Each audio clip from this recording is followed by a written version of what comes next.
guys, good morning. Oo, naka-lipstick. Punta sana kami sa bukid ni Popsi, pero darating daw yung maggugupit niya. Kaya after nilang magpagupit ni Kuya Clark, saka kami pupunta ng bukid.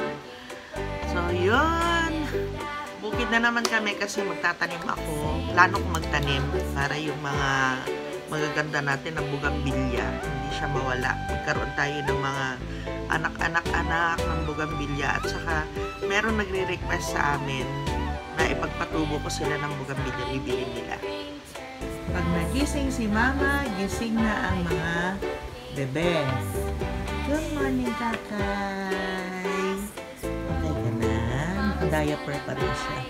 Medyo malakas-lakas pa rin ang kanyang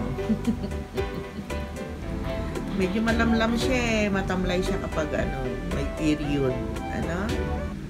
Ayaw na namin na paasawahin si Sky. Baka si Bella ang itatry namin. Kay, gugundo ng anak niya. Pero nawala sila. So sad. May nakita nga pala siya na nakamukha nung baby niya. Si Cheesecake, kamukha ni Cheesecake, puting-puti. Ungot siya ng ungot. Ganun siya, naiyak naman ako. Anak, na-miss mo yung mga baby mo? Ha? Liliit ng pangil. Nasaan na si Bella? Lumabas na? Nasaan si Bella? Ha? Nasaan na si Bella? Ayan na si Bildat. Nagpunta kay Papa. Bella, G. Hindi ko pa sila ginugupitan. Ayaw pagupitan ni Papa sa ni Clark. Bella. Tsaka sa labas, nak. Ano yun? Nasaan na mo? Ano yan? Yung black bag. Ay. Pinitik mo lang dyan. Inano mo sana sa labas. Galing ka sa labas? Ang ginawa mo? Naglinis ako doon. Yung papagupit kami ni Clark. Nagwalis ka na. Magsalang ka na ng natin. Labada. Di, para habang nandito tayo. Tatanghaliin na naman tayo sa bukid. Bakit? Bakit? Nagpapabuhat na naman. Bakit? Wag na pupunta ng bukid mamaya. Sasama ka? Maano yung lupa doon sa bukid? Ha? Sasama ka sa bukid? Mamaya pa yun. Mag-edit muna tayo. Ha? Mag-edit muna. Gusto sumama. Sige, sasama ka. Mamaya, ha? Pansin ko, guys, nagkaroon ako dito ng kanal. Ayan. Saka dito sa kabila. Ayan. Hindi na yung sana mabawasan yung putok na mukha ko. Nagkakaroon na ng kanal dyan. Pag pumapayat ako, ito yung napapansin. Oo, pumapayat. Pero pa lang naman tayo magpa 5 days pa lang. Ayan. Meron na. Niloloko din ako ni Popsi. Sabi niya, may kanal-kanal ka na. Nakakatanda kasi, sobra.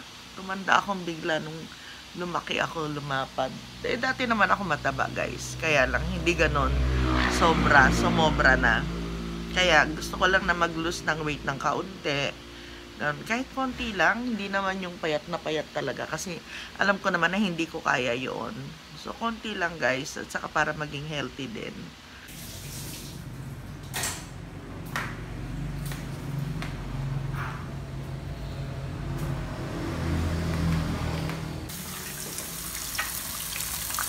Guys, yung ating almusal, hotdog saka itlog.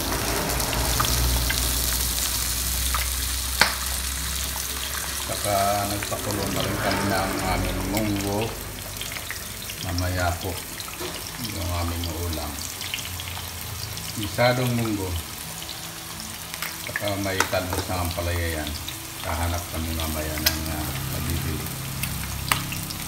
Kain tayo, guys. Ito yung breakfast ko ngayon. 2 itlog, isang nilaga, saka isang... Ito yung natira ko kagabi. Hindi ko nakain. Tapos ito yung pin-prepare ni Papa ngayon. Tapos binigyan niya ako ng 3... Ito yung patatas, slice ng patatas. Tapos maliit na piraso ng chicken breast. Para hindi ako gutumin, pupunta kasi kami ng bukid. So, this is for my breakfast, guys. Kain tayo. Nga pala, Thank you kay Papsi sa kay Kuya Clark sa suporta nila. Yan. So ito hinanda talaga ni Papa sa akin. Para hindi rin ako sumabay sa kanila sa lamesa. Sarap ng pagkain nila. Naiisip ko kanina yung daing eh. Pwede naman ako magdaing isang piraso lang ng daing.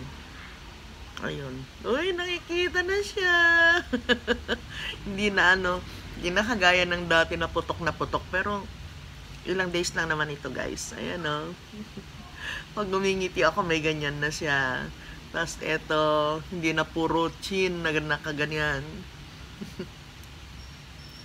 Lang, yun lang naman, napansin ko lang. Pupunta na kami sa bukid at kung ano man yung magagawa namin ngayon ni Papsi ay abangan na lang ninyo. Ayan na naman, pinasok na naman ng aso dito, niransak na naman itong mga pananim namin dito. Kawawa naman. Kulang yung mo, magmurmur ka uli dyan. Yung transfer ko yan eh. Pag lumakina siya lang gano'n. Alisin mo din yan. Saan mo ilalagay? Yan, transfer mo na siya dyan sa gitna. Kaya yung gitna, maluwang ilagay mo siyang hilira dyan. Yan kukunin mo rin dyan. Mustasa yan. Parang kulang kasi. Dapat isang lang pag-transferan mo. Tatlong yan eh. Hilira. Yan. Yung mga makapal na transfer mo sa gitna. So guys, ayan. Maglalagay kami ng kawayan doon sa sa dyan. Para yung yung aso hindi makatalon. Let's do it.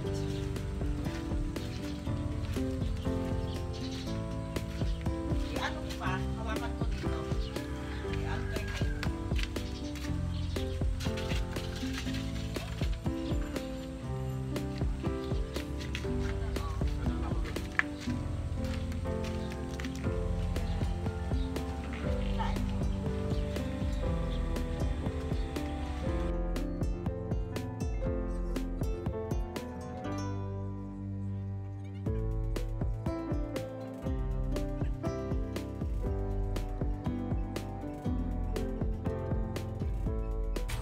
Ayun guys, habang wala pa siyang steel matting, ganito.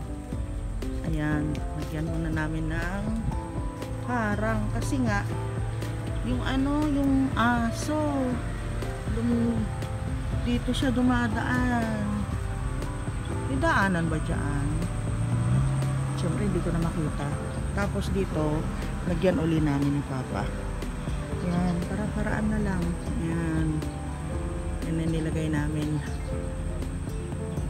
Yung mas manipis, madaling ma-event. Formalin mo na ito pa.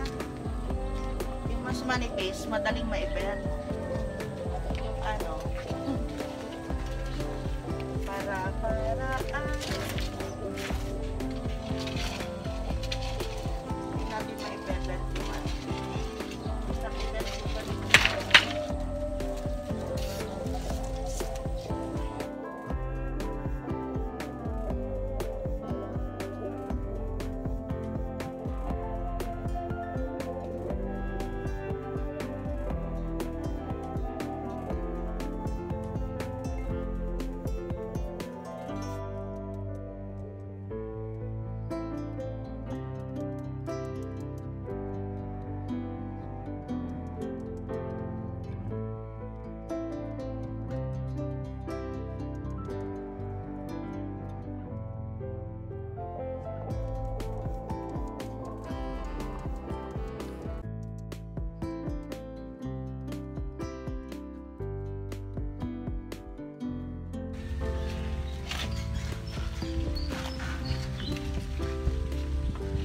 baba mo po.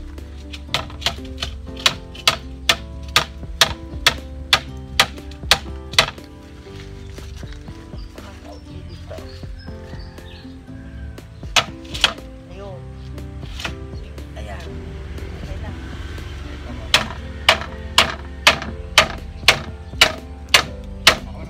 Uy!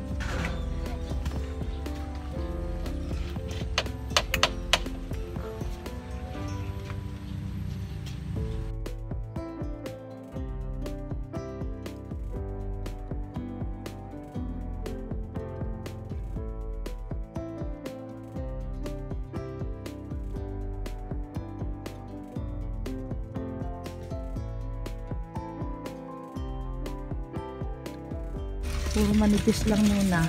Madaling event kasi. Pag manipis. Tapos itong mga ito, itali na lang na ganyan. Oh. Ayan. Kasi yung aso. Naku. Mapasok. Pati ba naman yan kaya pa niyang akyatin? Grabe. Ayun. Tapos na, nilagyan namin ng kawayan. Tapos, kulang na yung kawayan namin kasi ito, dalawa na ito, plano namin ilagay dun sa harapan. Yan. Tapos, dun sa ibabaw niya, nilagyan ni Papsi ng alambre. Yan. Kikita nyo ba yung alambre? Ito. Alambre. Yan. Nilagyan ng alambre. Hanggang doon sa dulo. Tapos, kung dito naman siya sa harapan na dumadaan, naglagay na rin kami dyan ng, yun, meron pa dito mga natira-tira na steel matting. May steel matting ka pa yata sa bahay. Ayan. Para kung dyan man siya tumatalon. Hindi tumatalon, ito yung parka niya, oh. Andyan? Oo. Ah. Ayan, oh. Ay, oo Nalumis nga. na yung kuwan. Oo nga, dito siya tumatalon. O, sige. Ayan. Diyan naman nilagay ni Papay ang isa. Para hindi siya makatalon. Tapos doon nga sa kabila. Kulang pa doon sa kabila. Lokong aso to ah. Ayan. Umalis na si Kuya Nestor dito kanina. Pumunta siya doon sa bayaw niya kay Kuya. Titingin siya kung meron silang tinitinda na na gulay. Nagpabili din ako ng sitaw. Para meron kaming adobong sitaw. Gusto yan ni Kuya Clark. Kumain ka naman na Papa di ba? Kala ko gusto mo ng ng lugaw. So, ala na, tinanghali kami ng pagpunta dito kasi yung magugupit sa kanila, late na dumating sa bahay. So, si Kuya Clark, nagpagupit din siya. Dalawa sila ni Papsi. Kaya alas 8 na kami nakarating dito. Hindi na ako makakapag-cut ng ng halaman kasi naarawan na sila. Try namin bukas, kung hindi bukas sa Huwebes na magtatanim o kaya mamayang hapon babalik dito. Naninira kasi ng halaman yung aso, manok. Lalo na yung manok, gustong gusto niya yung yung sili. Kaya ayan, ginagawan ng paraan para hindi sila makapasok dito. Ayan, nakabakudan na rin siya. Noon nga akala namin okay na yan na nabakudan siya Ay! Yun, nandito yung nagtitinda ng isda. Pwede ako sa galunggong pa papaksiw tapos piprito sa olive oil. Nilabas ko na yung mga olive oil na padala nila Ate Cheng. Galunggong 1 kilo. 1 kilo kalahati. Ha? Kung sa'yo lang, kalahati. So, galunggong sana yung bibilin ko, 100. Galunggong sana ang bibilin ko, kalahating kilo, 4 na piraso, 110. Di ito na lang, tayong 3 pa. Ang kakain, di ba? Share. Sharing is caring. Na lang, paan na lang ng manok. Kasi gusto ni Kuya Clark, nagustuhan niya. Nung una ayaw niya, nandidiri daw siya. Nung natikman niya, nagustuhan na niya yun. Lagyan natin na isang kawayan. Ay, oo nga pala. Patibayin mo ng alambre hanggang dito Papa. Patibayin mo na lang. Ayan. Ganyan muna. Yan muna nilagay ni Papa. Para lang hindi makatalon dito yung aso. Tapos alambre dun sa taas. Try mo din lagyan na alambre pa sa baba, mahal. Diyan. Baka kasi makapasok pa rin siya dahil may tutulak niya. Oo. Lulusot pa rin siya dyan. Kaya? Matatalino ang mga aso. Tingnan mo yung dalawa mong alaga. Niloloko tayo. Sa ibaba, saka sa taas. Para dito mo itali, oh. Para matibay siya. Yan muna guys, ganyan muna. Habang wala pa tayong pangbakod. Manood kayo ng manood sa amin. Sa vlog namin. Mawa kayo sa amin guys. Manood kayo ng manood para meron tayong pambakod. Matapos yung bakod. Kahit skeleton lang muna na kubo-kubo. Makapagpaayos tayo. Ayun. Pero mahangin siya dito kaysa doon sa bahay. Sa amin talaga mainit. Buti nagdala nga pala ako ng pera kanina. Kasi naisip ko din baka may mabili kami dito na gulay. Buti nakita namin yung nagtitinda ng isda, karne. Yan. Siya din yung nagtitinda doon sa amin. Nagta-tricycle siya, pumapasok siya dito. Maganda sana yung maghapon. Ang gusto namin dito ni Popsi, sana lang yung sa summer magsimula na yan ng magkakatapusan ng February. Mainit na yun guys. Hindi na siya yung malamig na malamig. Magkakatapusan ng February, yan, mararamdaman na yung init.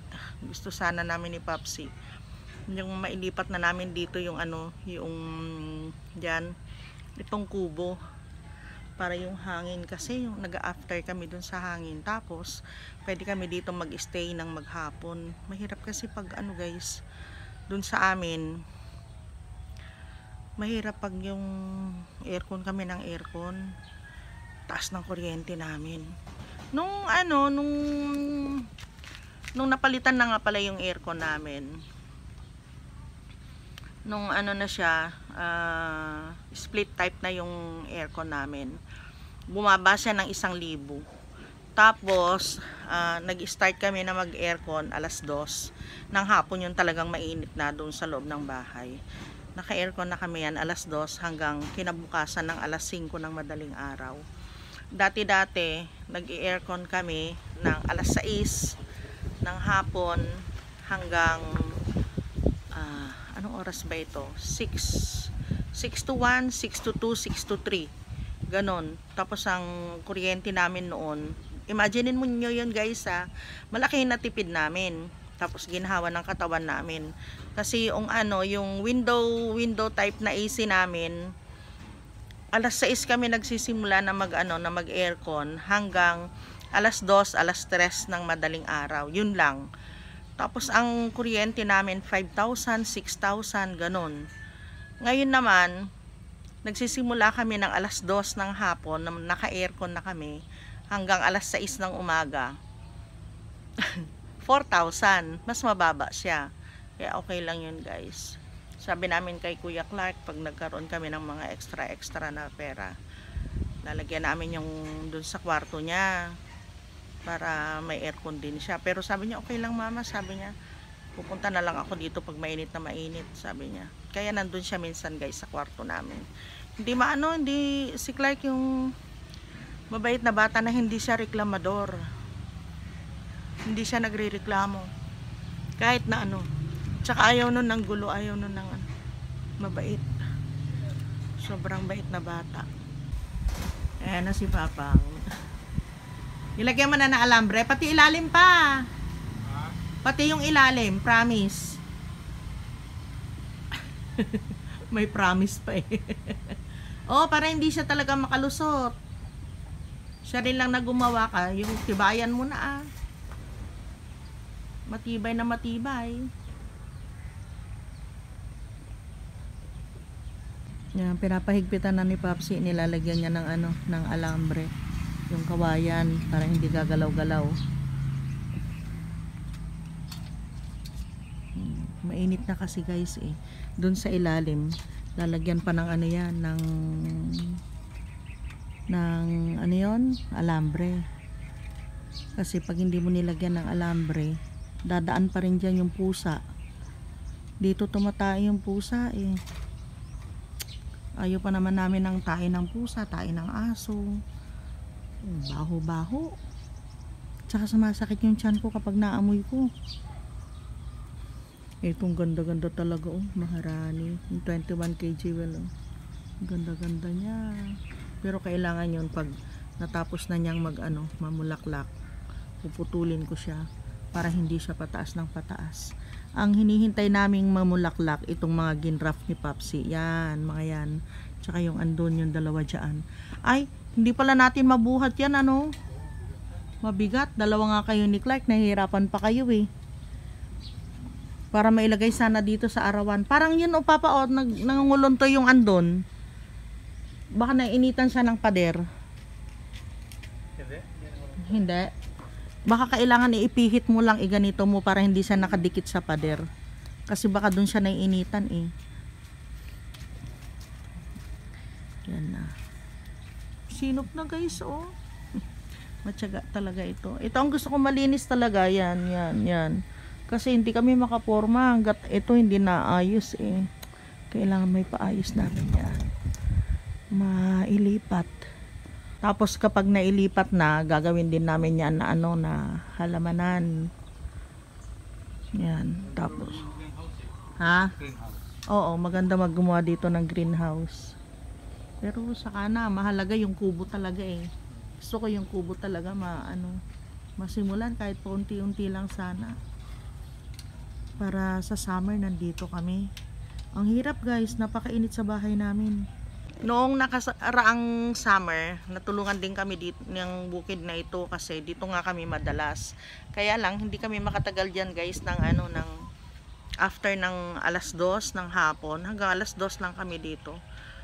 Mga 3 andito na kasi yung araw. Kaya yan talagang tinatamaan siya ng araw.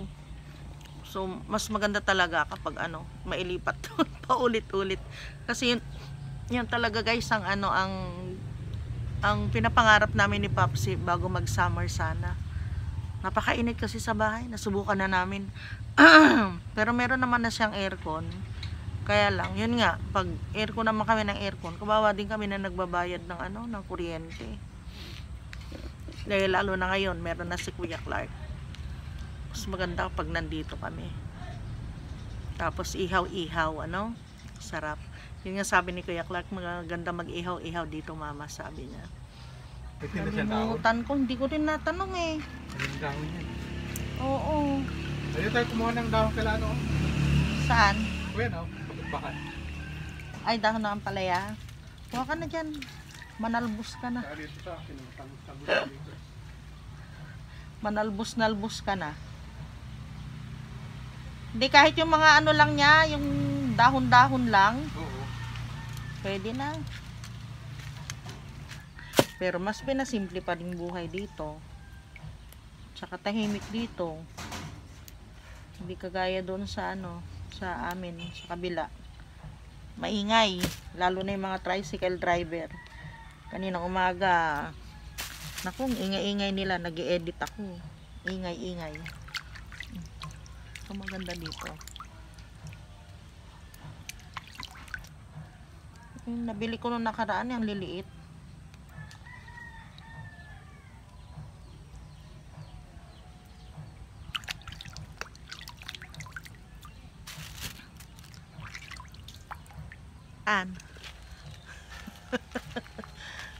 Kulang pa yan. Dagdagan mo. Oy, doon. Kuha ka pa. Wala yung kapitbahay namin dito. Ay, pwede yung alugbati pa, mahal. Kuha ka pa, alugbati. Haluan natin. Diba? Nabang na tayo sa tanim natin. Sarap sa munggo to. Tama-tama. May munggo tayo ngayon. Kakahalo natin to. Yung doon pa yung white mo. Kuha ko doon sa white. Oo. Tahinga ako dyan. Ayan, yung kangkong na buto ng kangkong na nabili ni Popsi. Ganito siya. Hindi siya yung ayan. Chinese kangkong yan Oo. Guys, ito yung tataniman natin ng kangkong.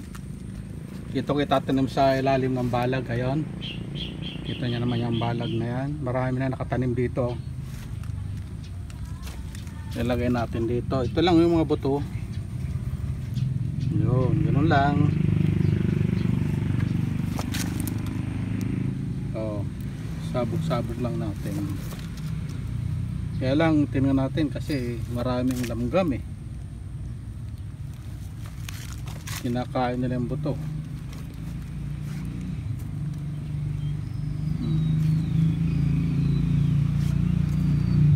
Yan oh. Update natin kayo pag nabuhay ito ha.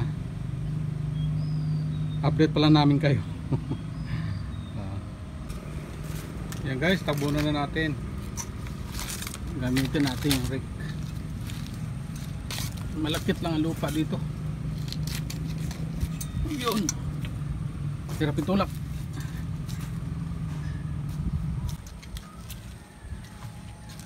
Tatakpan natin yan.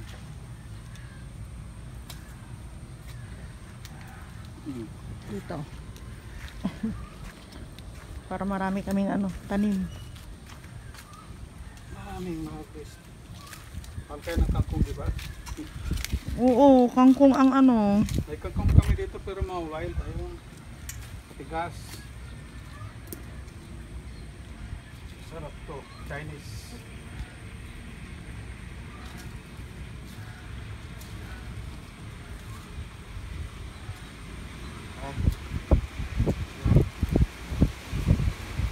Tapos ko ng pati kinukuhan ko na para pagdating sa bahay, lulutuin na lang. Yan. Chicken feet. Yan ang pagkain namin mamayang hapon siguro. O kung may hahabol ko ngayong tanghali. Time check guys. Alas 11 pasado na ng umaga. So, uwi na kami ni Papsi. Dami niyang nagawa. Dami nagawa ngayon.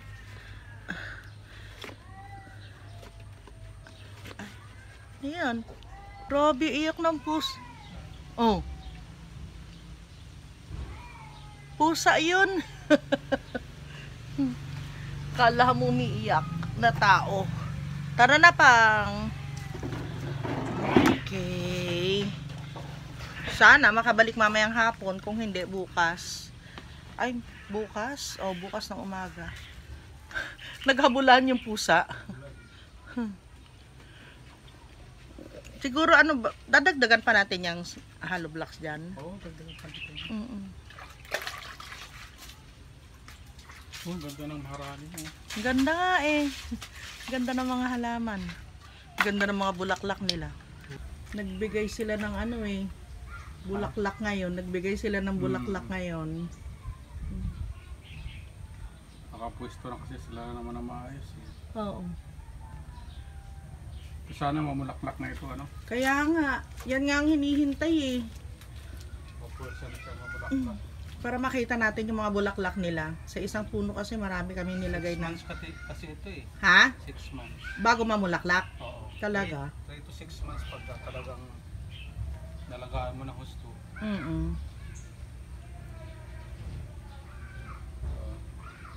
Ganda, no? Kulang na yan. Ang lalaki ng, lalo na ito ba guys, tignan ninyo oh. Grafted yan eh Papa, lalaki ng dahon. Ngayon lang nakakita ng bugambilya na ganyan kalaki ang dahon. Oh. Ganyan siya kalaki guys.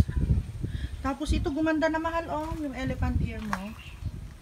Ito, pinagtabi-tabi niya dito. Tapos ito, ganda na nga nila eh. Ito, tinan nyo, nabubuhay na naman. Yung namamatay dun sa amin yan. Ay, Papa, ito, kailangan nitong Ito, oh, kailangan niya ng tulos. Or, bawasan natin. Oh, ano na yan? Oo, tatanim natin yan. Babalikan natin ito. Para ito naman ang itanim. Yan lang ginagawa ko eh. Tapos nilalagay ko dun sa para maabot nila yung lupa. Alis dyan, masira ka pa dyan. Ito din, inikot ko din yan. Para hindi siya lumaylay. Ganda na yan, oh. Laman ni Papa. Ganda na. Ito din, oh. Okay, tara na. Magigisa pa ako ng munggo. Sabi kay Kuya Clark, igisa na yung munggo eh. Tatambukan na lang natin pagdating.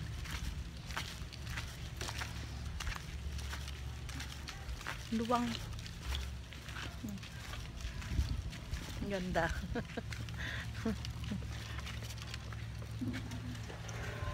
Okay. Dami na namang nagawa.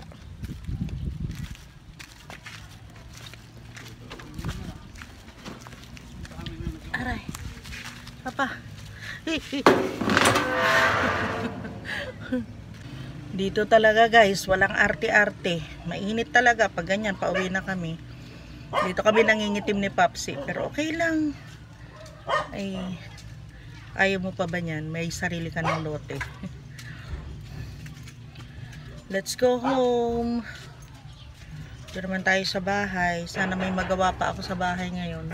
Pagkagaling na kasi dito, pagdating sa bahay, halos wala na akong magawa. Init na oh. Nasira yung yung lock ng gate. Kailangan makabili na naman kami. Madali lang masira kasi na na ulanan, na arawan.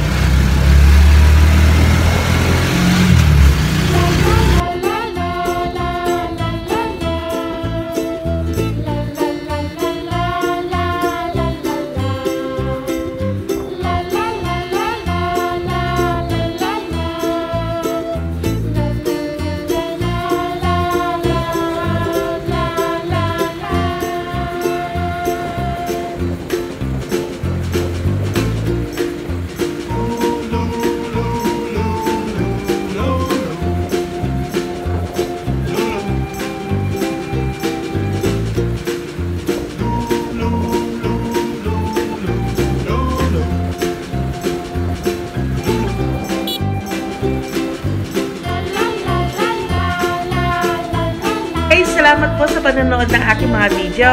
Kung hindi pa po kayo nakapag-subscribe, subscribe na. Bigyan niyo din po akong thumbs up.